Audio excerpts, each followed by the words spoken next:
What you see on the screen now is considered the first vending machine in history. Yeah, it looked like that. It was a very simple device. You threw a coin and got a glass of holy water in exchange. This machine was first described in the works of Hero of Alexandria, a mathematician and engineer who lived during the 1st century AD. Nowadays, these machines are everywhere, but it's difficult to imagine that they were invented that long ago. In this video, we'll talk about technologies and inventions of the past, which even today can shock the whole modern world. Here we go. More than 2,000 years ago, a powerful weapon was created in China. It could only be compared in power to the Kalashnikov rifle.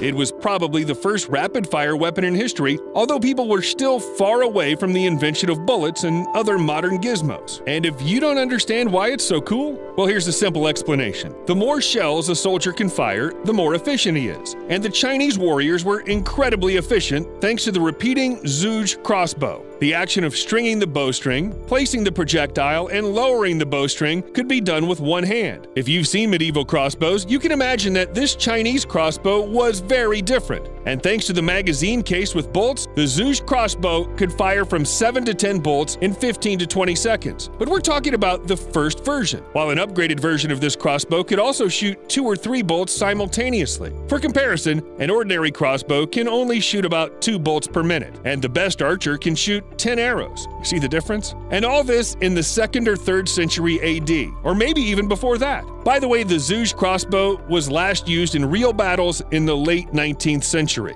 It's not just a crossbow, but a timeless classic. And here's another interesting fact. The Chinese repeating crossbow shoots bolts at the same speed as the Winchester Model 1873 lever-action rifle. It's not as good as the AK-47, of course, but still.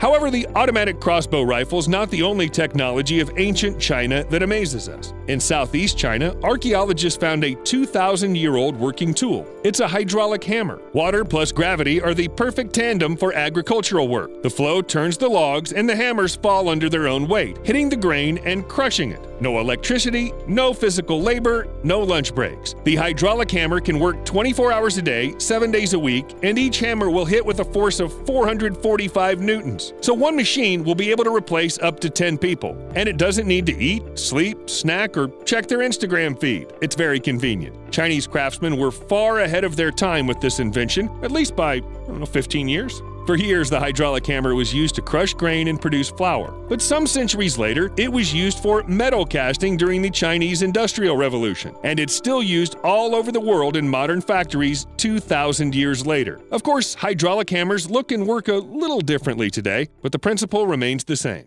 All right, let's leave China and move on to ancient Egypt. When it comes to ancient vehicles, what do you imagine? Probably chariots, maybe Viking ships, a Trojan horse as a last resort, but certainly not a boat the size of a modern aircraft carrier. Meanwhile, it's a real boat from the 3rd century BC. This huge galley was known as Tessera Kenteris, and it was built by order of Pharaoh Ptolemy IV Philopator. And the ship was so big that some scientists doubt whether it existed at all. It supposedly was 130 meters long, 20 wide, 25 meters high, and was all made of wood. Tessera Kenteris was the largest wooden ship in history. It had 2 bows, 2 sterns, and in fact looked like 2 very long boats connected by a platform. Something like an ancient catamaran weighing almost 4,000 tons. It was supposed to demonstrate the power and wealth of Egypt and obviously the amount of wood they had to spare. Unlike modern aircraft carriers, which move thanks to the energy of nuclear reactors, the Tessera Kenteris could only rely on the power of the rowers.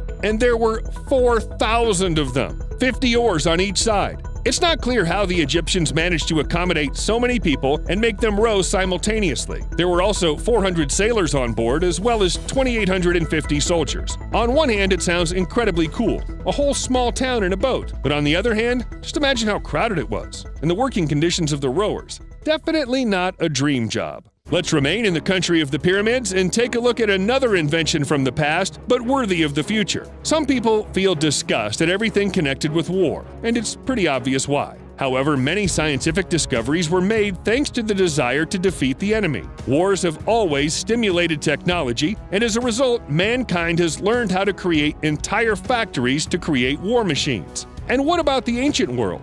Well, Not in vain, we mention factories, right? For example, let's talk about tanks. Most likely, you thought about them when I mentioned military machines. Tanks are like a modern version of the ancient battle chariot. Even scientists are talking about that. In the end, the chariot provided mobility on the battlefield and was not just a means of transportation, but a formidable weapon. But armies needed a lot of chariots, and therefore, 3,000 years ago, Pharaoh Ramesses II built a factory that produced them. The Battle of Kadesh was around the corner. It was the largest chariot battle ever fought. In 1274 BC, the Egyptians sent a great number of chariots to battle, and eventually there were about 4,000 chariots from both sides on the battlefield. Imagine the heat, the dust, and the screams. But let's get back to the factory. Archaeologists believe that it was located in the Nile Delta, and in addition to training grounds, there was a real assembly line.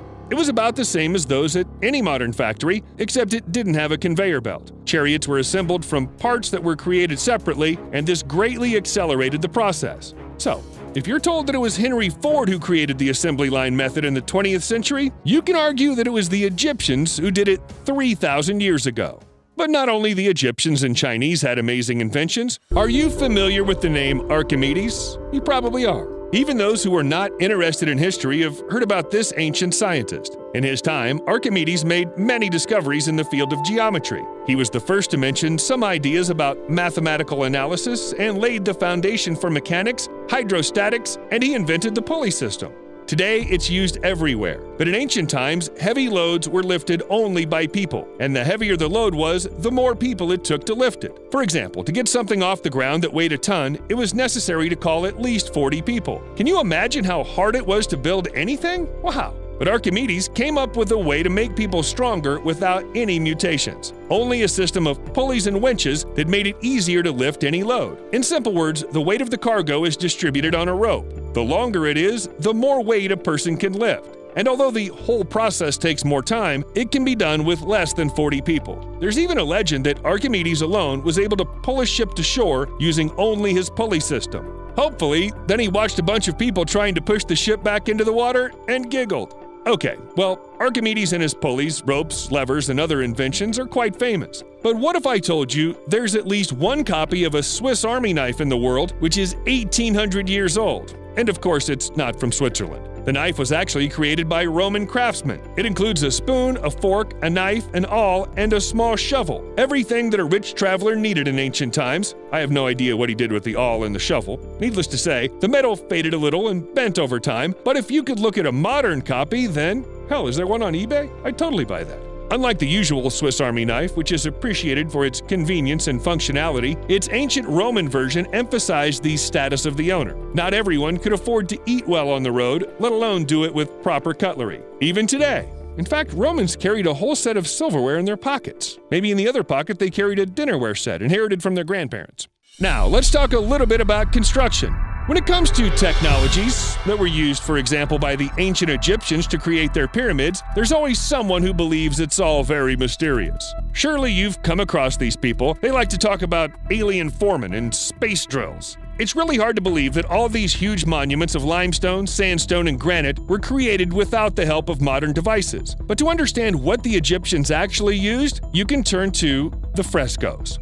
You see this one? It's very well preserved. It shows a man who uses a saw, and it's clearly made of metal. The strongest metal back then was copper, but could copper tools work with stone? It seems that any copper saw would bend, but strange as it may seem, copper withstands. With a copper saw, it's possible to cut sandstone or limestone into pieces. Perhaps that's how Egyptian statues were carved and the pyramids were built. The Egyptians also had drills, which allowed them to make holes even in such hard material as granite, and puzzle modern scientists. You know, I'm beginning to think if I start studying history, I'll discover that there's nothing new in the modern world. Everything we use today, everything that's considered the result of progress, was already invented thousands of years ago. It's just that humanity has managed to forget about all the cool technologies, and now we have to rediscover them. I'm going to study this issue more closely. In the meantime, you can subscribe to our channel, likes, bells, comments, you know the drill. See you later.